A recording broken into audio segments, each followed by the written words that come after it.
بہترین کی توقع رکھیں، بدترین کے لیے تیار رہیں۔ میں صحیح فیصلہ لینے پر یقین نہیں رکھتا، میں فیصلہ لیتا ہوں اور اسے درست کرتا ہوں۔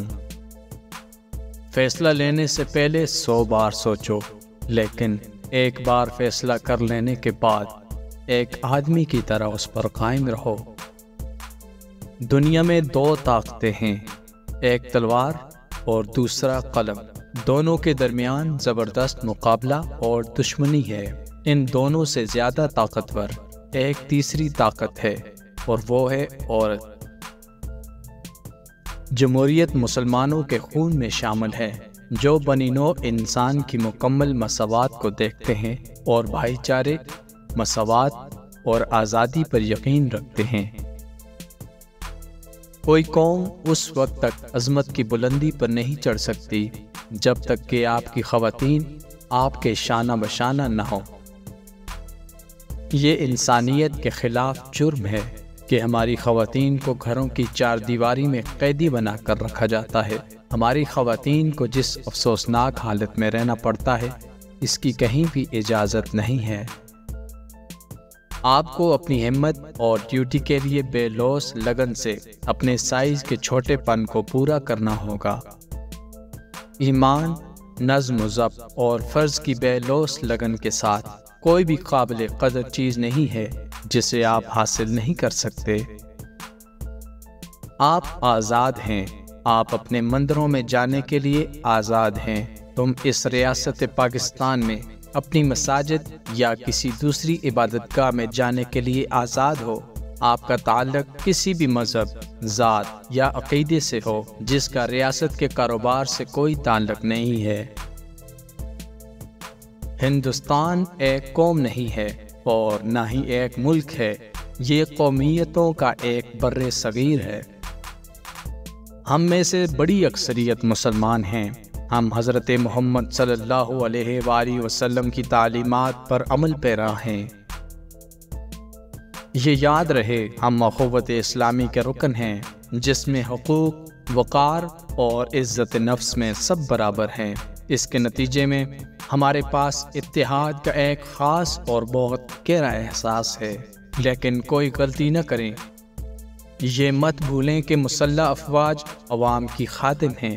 آپ قومی پالیسی نہیں بناتے، یہ ہم عام شہری ہیں جو ان مسائل کا فیصلہ کرتے ہیں، اور یہ آپ کا فرض ہے کہ آپ ان کاموں کو انجام دیں جو آپ کو سونپے گئے ہیں۔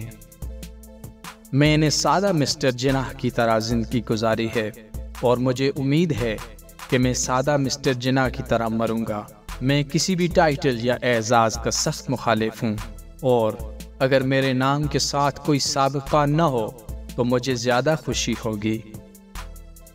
بلا شبہ ہم نے پاکستان حاصل کیا ہے، اور وہ بھی بغیر خون ریز جنگ کے، عملی طور پر پرامن طریقے سے، اخلاقی اور فکری قوت سے اور قلم کی طاقت سے، جو تلوار سے کم طاقتور نہیں ہے۔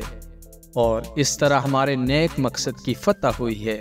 کیا اب ہم اس عظیم ترین کارنامے کو داغدار کرنے جا رہے ہیں جس کی دنیا کی تاریخ میں کوئی مثال نہیں ملتی۔